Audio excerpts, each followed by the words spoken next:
Assalamu alaikum wa rahmatullahi wa barakatuh.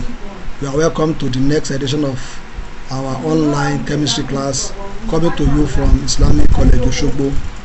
Today we are going to look at hydrogen chloride gas and the salts that can be formed from the gas.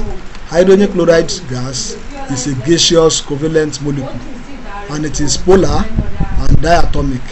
Because it is diatomic, it is linear in shape. We say it is polar because it is made from two atoms that are of different electronegativities, and the significance in the electronegativity makes the molecule to be polar, even though it is covalent. We expect covalent molecules to be non-polar, but in the case of hydrogen chloride and some other molecules like that, they are polar. When hydrogen chloride dissolves in water, we get hydrochloric acid, which is an aqueous solution of hydrogen chloride. So we have to distinguish between the word hydrogen chloride gas and hydrochloric acid. When we talk about hydrogen chloride gas, we are talking of the molecule HCl, which is gaseous. When we talk of hydrochloric acid, we are talking of the solution of hydrochloric acid in water. You have to take note of the difference. Laboratory preparation. How is the acid prepared in laboratory? It is prepared just like we said for triazole acid. All acids that are weaker than concentrated tetrasulfate acid can be prepared from concentrated tetrasulfate acid and the sort of the acid we want to prepare. In this case, we want to prepare hydrogen chloride, so we can prepare it from any chloride source. But in most cases, sodium chloride is used because it is the most commonly known chloride salt. So when concentrated tetrasulfate acid is poured on sodium chloride at low temperature, we have sodium hydrogen tetrasulfate acid as well as hydrogen chloride. But if we want the reaction to go to completion, we have to heat the reacting mixture to obtain more yield of hydrogen chloride, as you can see in the second equation.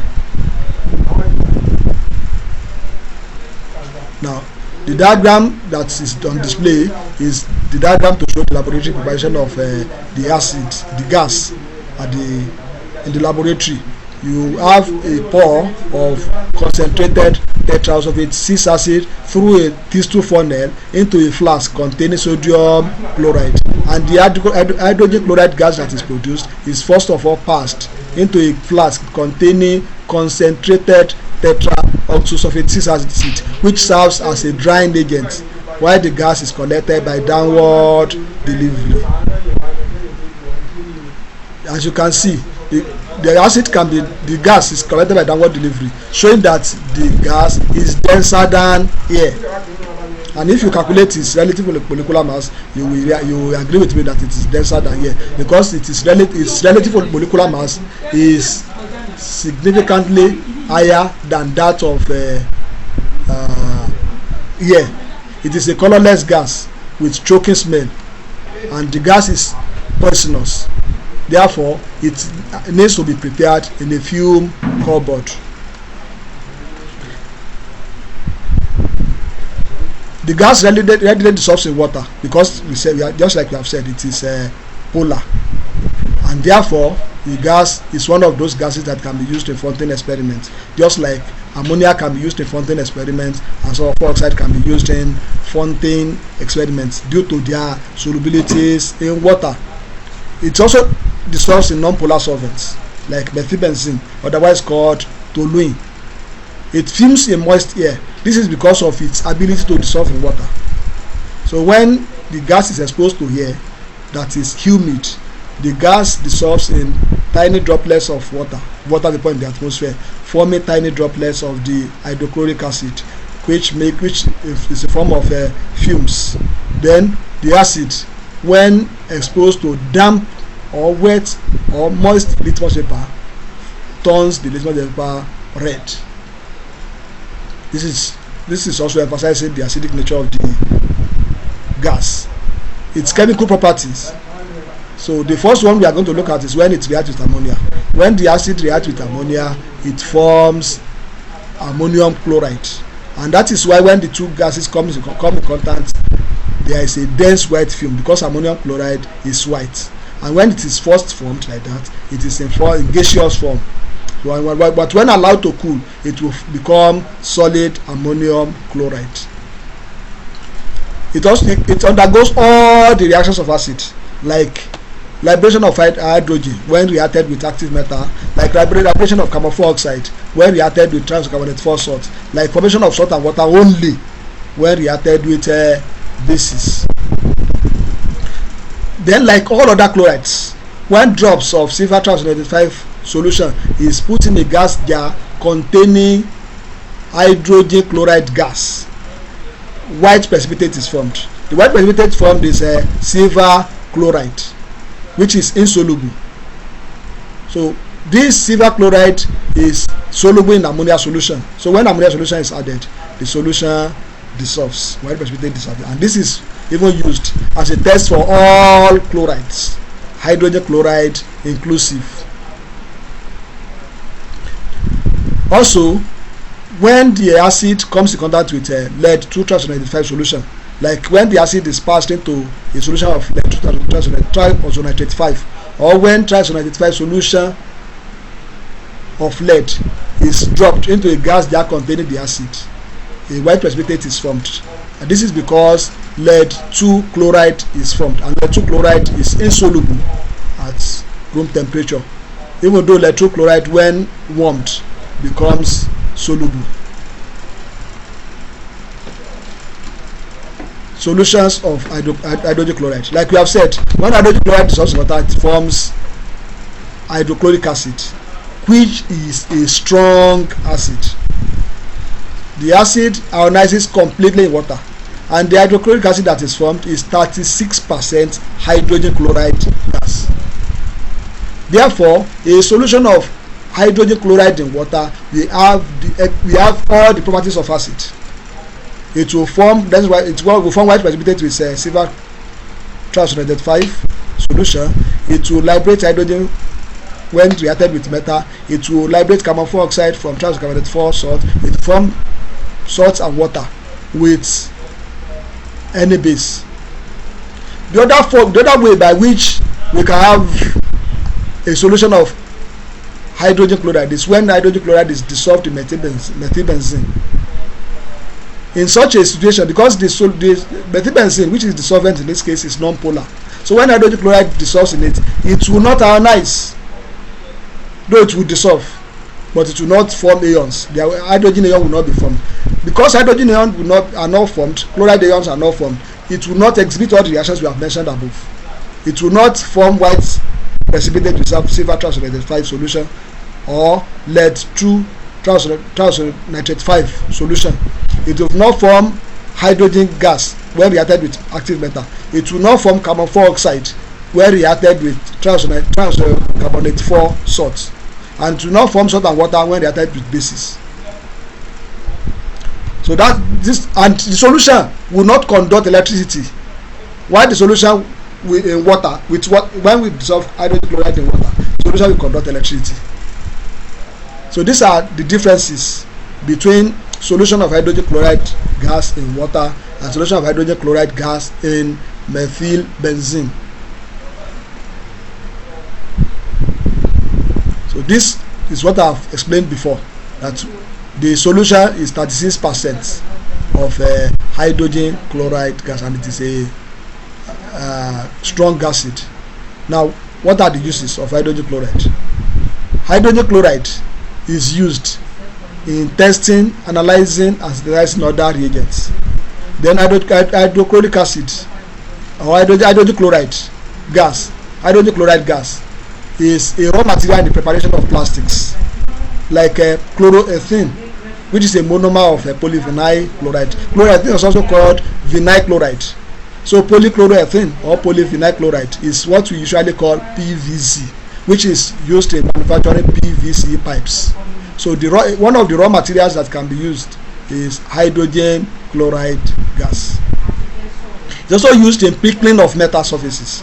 Pickling of metal surfaces is when cleaning of the surface of metal. For example, like removal of rust from metal surfaces when you want to electroplate it or when you want to paint it. So that process is called pickling.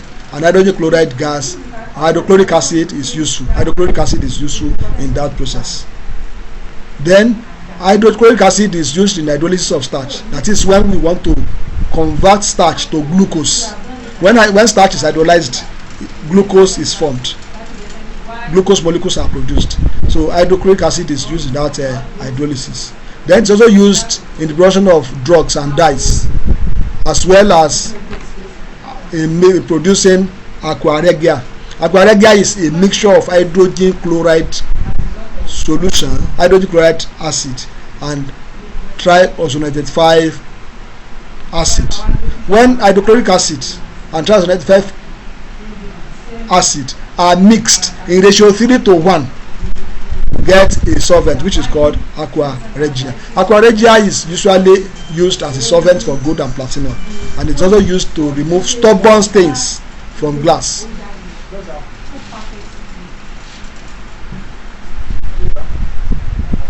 General properties of chloride salts. When hydrogen chloride acid reacts with bases, the salts that are formed are chloride. All chloride salts are soluble in water. This is another thing that you have to remember. All chloride salts are soluble in water except 3. That is mercury chloride, that's mercury 2 chloride, silver chloride, and lead 2 chloride. They are not soluble in water except lead 2 chloride, which will dissolve in hot water. The first two that you can see, that is mercury chloride and silver chloride, are insoluble in water. They are not soluble in water at all. But lead 2 chloride only dissolves in hot solution, but insoluble in cold. So you have to take note of this because it will also be used in qualitative analysis. So this knowledge is very important in qualitative analysis. All chlorides all exist in hydrated form except potassium chloride, sodium chloride, and ammonium chloride, which are always existing in anhydrous form. Most chlorides are volatile. Most of them are volatile, but there are exceptions. Potassium chloride and sodium chloride are not volatile. Then calcium chloride and iron 3 chloride are deliquescents. This is why fused calcium chloride is used as a drying agent.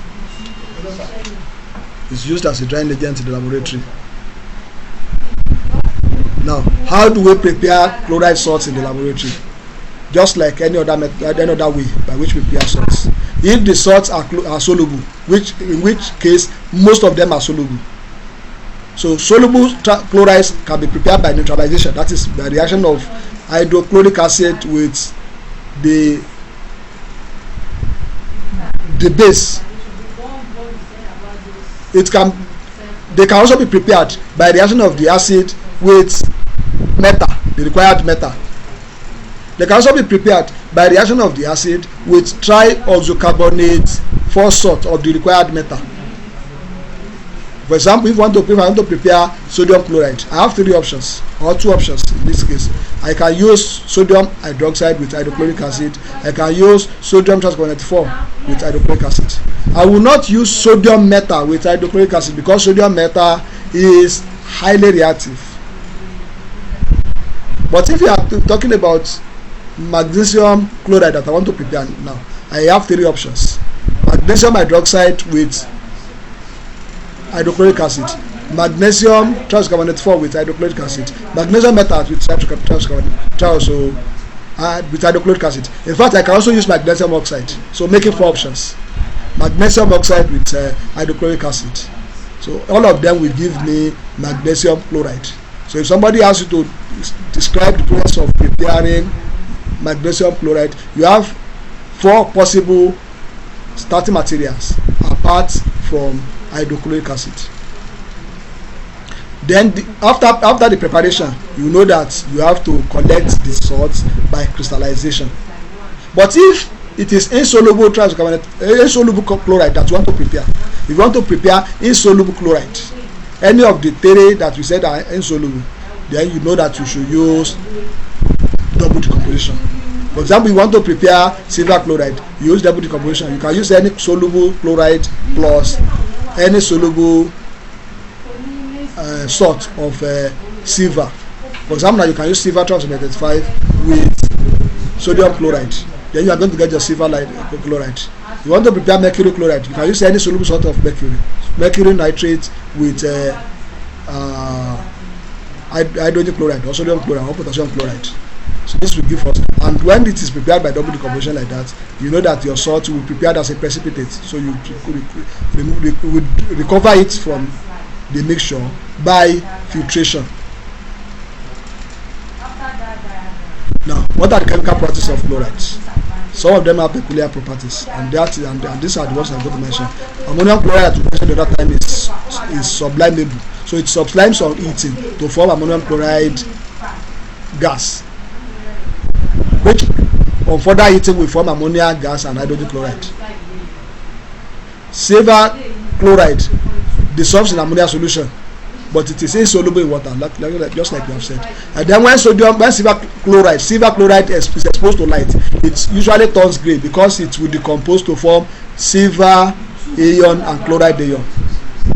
The ability of silver chloride, not only silver chloride, even all silver halides, to decompose on exposure to light like that is exploited in photography, and that is why silver halides are used in photography.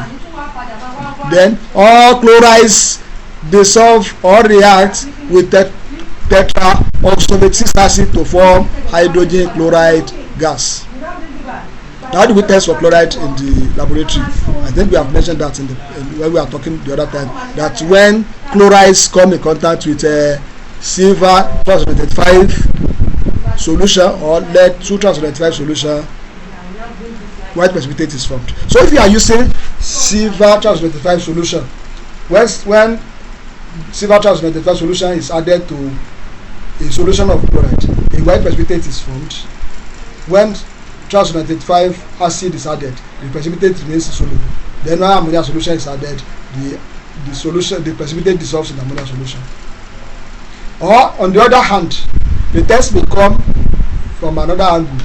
If 235 solution is added first, then silver 235 is added again, you are going to get white precipitate. Now to confirm that it is actually chloride ion that is responsible for the white precipitate, we add ammonia solution, and the precipitate dissolves in ammonia solution, confirming the presence of chloride ion. If you are using lead 235 solution, when lead 2-trioxo-95 solution is added to a solution containing chloride, a white precipitate is formed, which is insoluble in 295 solution. But if the precipitate is warmed, the precipitate disappears. On allowing to cool, the precipitate reappears. That confirms that the test solution contains chloride ion. I hope you understand that. Please check your portal for your assignments and meet me next class. Assalamu alaikum warahmatullahi.